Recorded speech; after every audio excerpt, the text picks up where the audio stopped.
Hello everyone, welcome to exam treasury.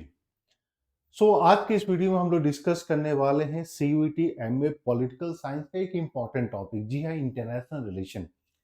अब ये एक इतना इम्पॉर्टेंट टॉपिक है, आप देख के सरप्राइज हो जाइएगा नंबर ऑफ क्वेश्चन जो इस तरीके से इस टॉपिक से पूछे जाते हैं, डिफरेंट मेथड्स ऑफ क्वेश्चन जो पूछे जाते हैं।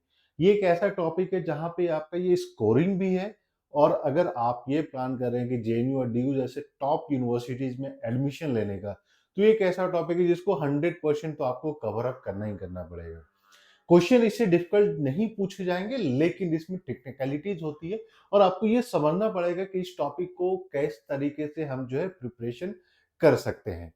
सबसे पहले हम लोग जो है आज के इस पूरे लेक्चर में, आज के इस पूरे वीडियो में हम लोग ये ओवरऑल पूरा कॉन्सेप्ट के बारे में डिस्कस कर लेंगे।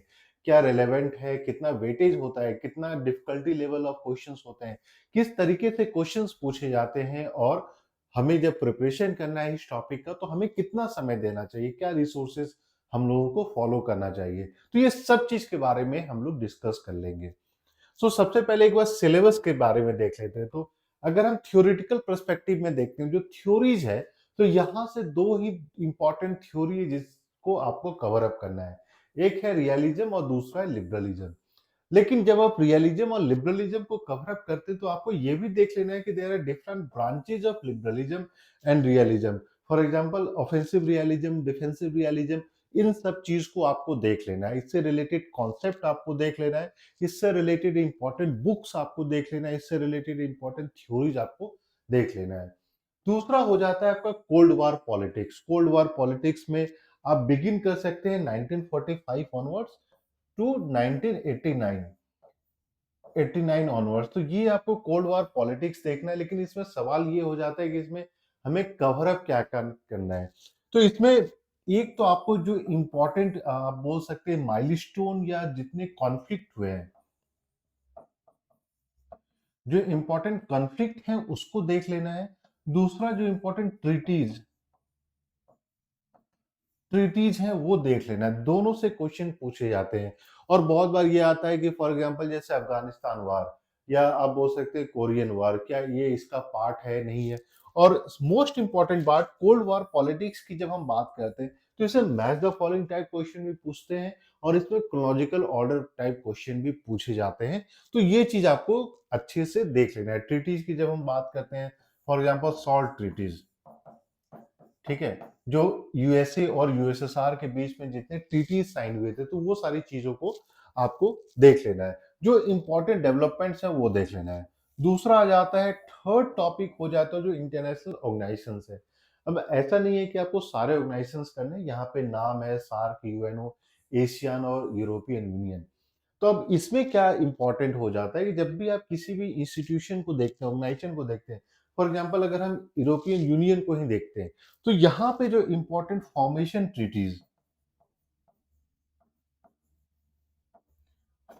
के जो ट्रीटीज होते हैं वो आपको देख लेना है। इसका क्या क्या क्रोनोलॉजिकल ऑर्डर था, कौन सी कंट्री ऐसी थी जो इनिशियल ग्रुप बनाई थी। वैसे ही अगर हम मान के चले कि नाम की बात करते हैं, तो who way the initial member countries, वो इंपॉर्टेंट हो जाता है। इनके कॉन्फ्रेंसेस कहाँ कहाँ हुए थे वो इंपॉर्टेंट हो जाता है। सार्क की बात करते हैं तो कौन कौन सी कंट्री इनिशियल मेंबर थी, इनके जो अलग अलग आप बोल सकते हैं सार्क के अंदर जो इंस्टीट्यूशंस हैं वो कहाँ कहाँ लोकेटेड है। For example south Asian university, ये इंडिया में लोकेटेड है। वहीं बात करते हैं सेक्रेटरीट का, तो ये कहाँ पे लोकेटेड है, और सार्क के अंदर क्या क्या इनिशिएटिव ली गई थी वो चीज आपको कवर अप कर लेना है।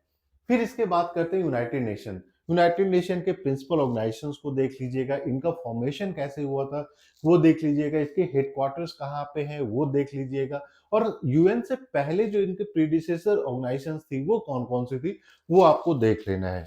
वैसे ही एशियान के अंदर जो वेरियस डेवलपमेंट हुए हैं, फॉर्मेशन कब हुआ, इसका मीटिंग कब कब हुआ है, कॉन्फ्रेंसेस कौन कौन से इंपॉर्टेंट कॉन्फ्रेंसेस हुए, इनके क्या आउटकम है, वो आपको देख लेना, वो इंपॉर्टेंट हो जाता है। फिर फाइनली हम लोग देखते हैं India foreign policy, particularly with China, USA and Pakistan. तो यहाँ पे तीन ही कंट्री का रिलेशन आपको देखना है। तो इसमें जैसे हम बात करते हैं इंडिया पाकिस्तान, तो इसमें जितने इंपॉर्टेंट डेवलपमेंट्स वार वो देख लीजिएगा। यूएसए के साथ जितने इंपॉर्टेंट स्ट्रेटेजिक पार्टनरशिप हुआ है, नहीं हुआ है, पैक्ट हुआ है, डिफेंस मिलिट्रीज, ये सब आपको देख लेना है। वैसे ही चाइना के साथ भी आपको जितने वार्स हुए हैं, जितने मान के चले कि बायलैटरल ट्रीटीज साइन हुए हैं, वो सब आपको देख लेना है। ट्रीटीज इंपॉर्टेंट है, उसका क्रोनोलॉजिकल ऑर्डर आपको देख लेना पड़ेगा। तो ऐसा नहीं है कि इसमें बहुत सारी इंडियाज़ फॉरेन पॉलिसी में ऐसा नहीं है कि आपको बहुत सारी चीज़ें देखनी है। तो इन सारे फॉर एग्जांपल कभी-कभी इसमें बाहर से भी क्वेश्चन पूछ लिए जाते हैं। इसमें ये पूछ लिया जाएगा कि look east policy, look west policy, तो ये सब भी थोड़ा-सा आप कवर अप कर लीजिएगा। तो नेक्स्ट इंपॉर्टेंट हो जाता है कि इसमें से कितने क्वेश्चंस पूछे जाते हैं।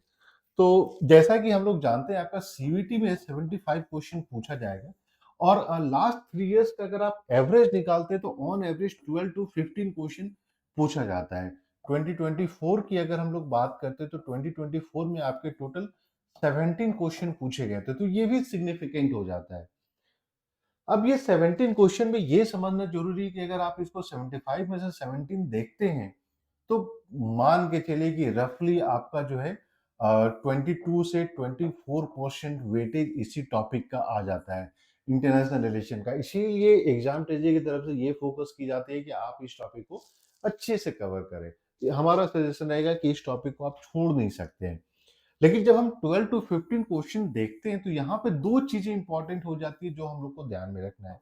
एक डिफिकल्टी, ठीक है, जो हमें ध्यान में रखना है, और दूसरा इंपॉर्टेंट जो हो जाता है वो है आपका क्वेश्चन टाइप।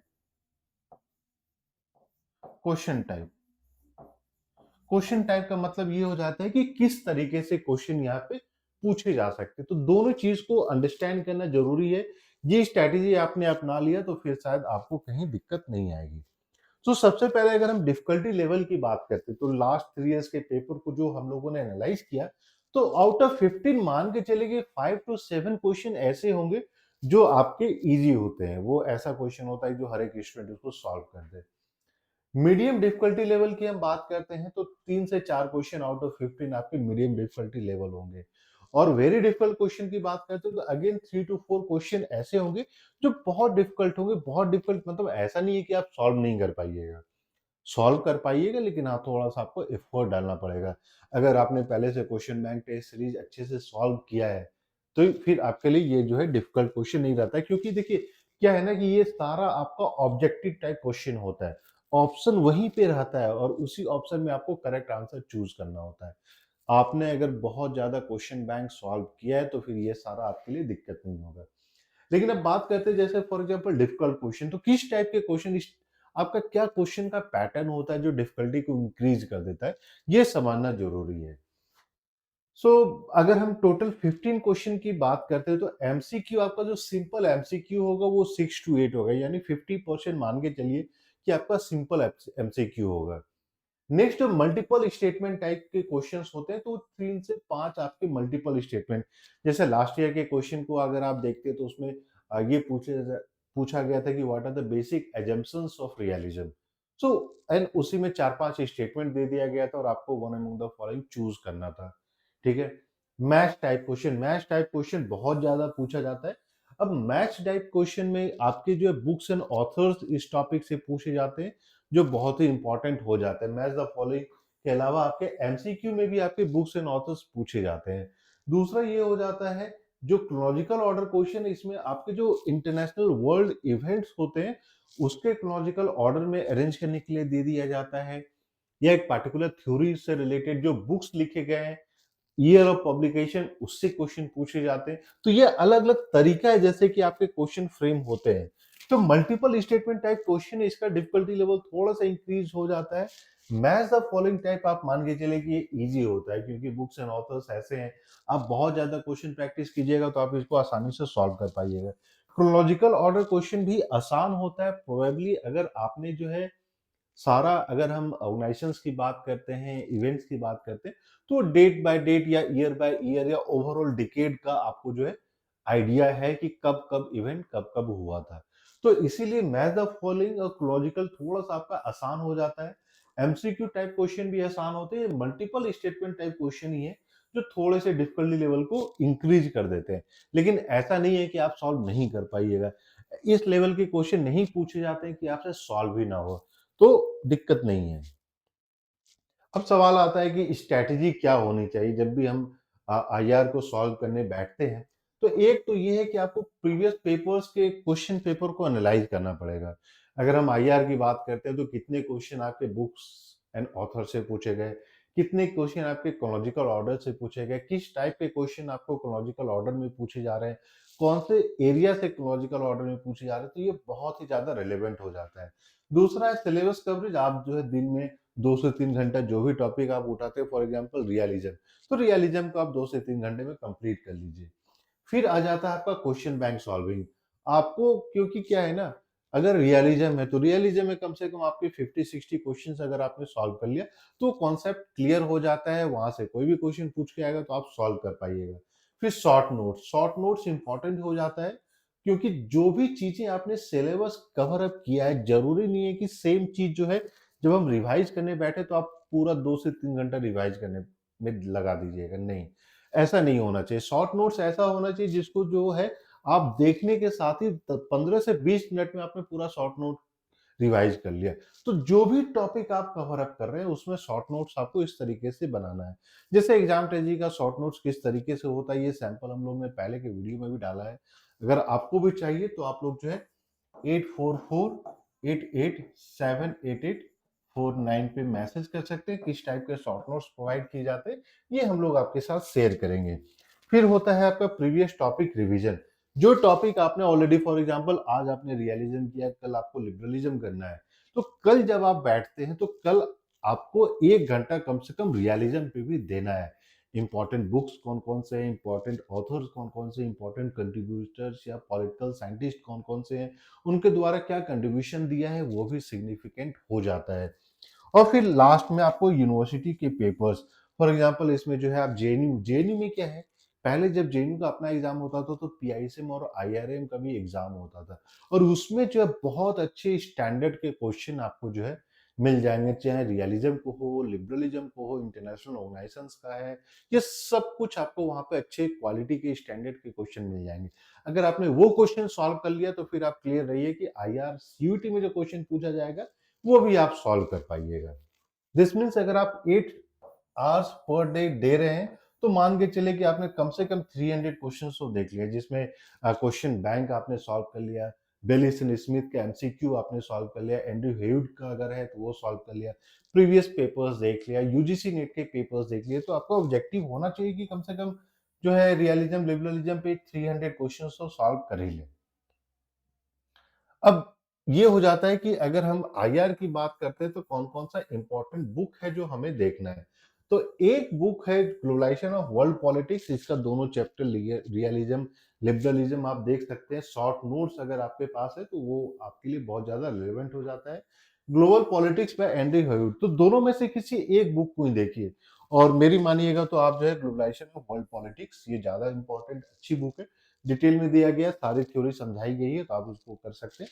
और पूरा आईआर की अगर हम बात करें तो कम से कम 800 टू 1000 क्वेश्चन आपको तो सॉल्व करना ही चाहिए, जिसमें टॉपिक वाइज क्वेश्चन भी आपने सॉल्व कर लिया, आपने जो ऑर्गेनाइजेशंस के एक सेट सॉल्व कर लिए, प्रीवियस पेपर सॉल्व कर लिया, आप जो है यूजीसी नेट के पॉलिटिकल साइंस में भी आईआर के क्वेश्चन पूछे जाते हैं वो आपने सॉल्व कर लिया, तो इतनी सारी चीजें सॉल्व करने के बाद जो है आपको एक कॉन्फिडेंस आ जाएगा। अब इंपॉर्टेंट हो जाता है कि क्या करना है क्या नहीं करना है, क्या-क्या करना है। समरी नोट जितना ज़्यादा से ज़्यादा अभी रिवाइज़ कीजिए वो आपके लिए अच्छा है। क्वेश्चन सॉल्व तो करना ही करना पड़ेगा। जब तक आप क्वेश्चन सॉल्व नहीं कीजिएगा, कॉन्फिडेंस नहीं आने वाला है। स्टिक टू सब टॉपिक। अब जैसे मान लीजिए किसी भी बुक को हम उठाते हैं, आईआर के ही रियलिज्म को उठाते हैं, ग्लोबलाइजेशन और वर्ल्ड पॉलिटिक्स, तो ऐसा नहीं है कि पूरा चैप्टर पढ़ना है। जो-जो इंपॉर्टेंट पॉइंट्स आपको दिख रहा है, समरी नोट्स बुक के एंड में भी रहता है, उसको देख लेना और 60-40 रेशियो लगाइए। अभी कम से कम आपको 60% प्रिपरेशन में अगर आप समय दे रहे हैं तो 40% टाइम आपको ये क्वेश्चन सॉल्व करने में देना ही पड़ेगा। अगर आप सॉल्व नहीं कर रहे हैं, ये बार बार हर एक वीडियो में हम लोग रिपीट करते हैं, अगर आप क्वेश्चन सॉल्व नहीं करते हैं तो आपको ना ही कॉन्फिडेंस आएगा और फाइनल एग्जाम में जाके आपको कुछ याद नहीं आएगा। जब आप क्वेश्चन सॉल्व करते हैं तो आपको प्रैक्टिस भी हो जाता है, आप चीज़ों को रिकॉल कर पाते हैं, चीज़ों को कनेक्ट कर पाते हैं। इसीलिए एमसीक्यू टाइप एग्जाम के लिए जरूरी है कि आप एमसीक्यू टाइप क्वेश्चन सॉल्व कीजिए। क्या-क्या नहीं करना है, पूरा एकदम बुक पढ़ने लगे, लक्ष्मीकांत नहीं, ग्लोबलाइजेशन और वर्ल्ड पॉलिटिक्स पूरा बुक पढ़ लिए, वो सारा इंपॉर्टेंट नहीं है। अभी डिटेल नोट्स बनाने का समय नहीं है। एक्स्ट्रा नोट्स जरूरी नहीं है कि आपको हर एक जगह यूट्यूब पे जाके एक्स्ट्रा नोट्स क्योंकि बहुत सारे स्टूडेंट ये बोलते हैं कि सर मैंने जो है यूपीएससी का पीएसआईआर का सिलेबस कंप्लीट कर लिया, मेरा हो जाएगा। अब वो बैठ के जो है आईआर यूपीएससी पॉलिटिकल साइंस का सिलेबस कंप्लीट करने में रहते हैं। भाई उसका सिलेबस कुछ अलग है, सीयूटी का सिलेबस बहुत ही कॉन्साइज है। इस चीज में आपको डिफरेंस होना चाहिए। और अगर आपने क्वेश्चन सॉल्व नहीं किया तो फिर तो पता नहीं क्या कीजिएगा। और आपको पता ही है कि जेएनयू में इतना ज़्यादा कंपटीशन है। जेएनयू में अगर आपको एडमिशन चाहिए तो टॉप 100 में रहना पड़ेगा, तभी आपको जेएनयू में एडमिशन मिल पाएगा। तो इन सब चीज़ों को आपको ध्यान में रखना है। अभी तक आपने स्टार्ट नहीं किया है तो प्लीज़ स्टार्ट कर दीजिए, अब समय नहीं है। बाकी question bank, test series, previous paper, short note जो एग्जाम पेजी के द्वारा प्रोवाइड किया जा रहा है, ये to the point exam perspective से बनाया गया है। इसके लिए जो है आप 8448878849 पे कॉल या मैसेज कर सकते हैं। किस तरीके से आपको मटेरियल प्रोवाइड किया जाएगा ये सब कुछ आपको बताया जाएगा। और सबसे अच्छी बात है कि ये सारा मटेरियल आपको जो है ऐप के थ्रू प्रोवाइड किया जा रहा है, वेबसाइट के थ्रू भी आप इसको एक्सेस कर सकते हैं। तो फाइनल एग्जाम में जो इन्वायरमेंट होता है उसी तरीके से आप प्रैक्टिस कर सकते हैं और आप ये देख सकते हैं कि बाकी स्टूडेंट किस तरीके से स्कोर कर रहे हैं, आप किस तरीके से स्कोर कर रहे हैं और आपका जो है इम्प्रूवमेंट कितना हो रहा है। क्योंकि अब 2 महीना बचा है, इम्प्रूवमेंट नहीं चेक कीजिएगा तो फिर आपको फायदा नहीं होगा। वीडियो पसंद आए तो प्लीज वीडियो को लाइक कर दें, चैनल को सब्सक्राइब कर दें अगर आप न्यू हैं, नोटिफिकेशन बेल भी दबा लें सो दैट जितने भी इंपॉर्टेंट अपडेट्स होते हैं वो सारा आपको मिलता रहे। So thank you and we wish you all the very best.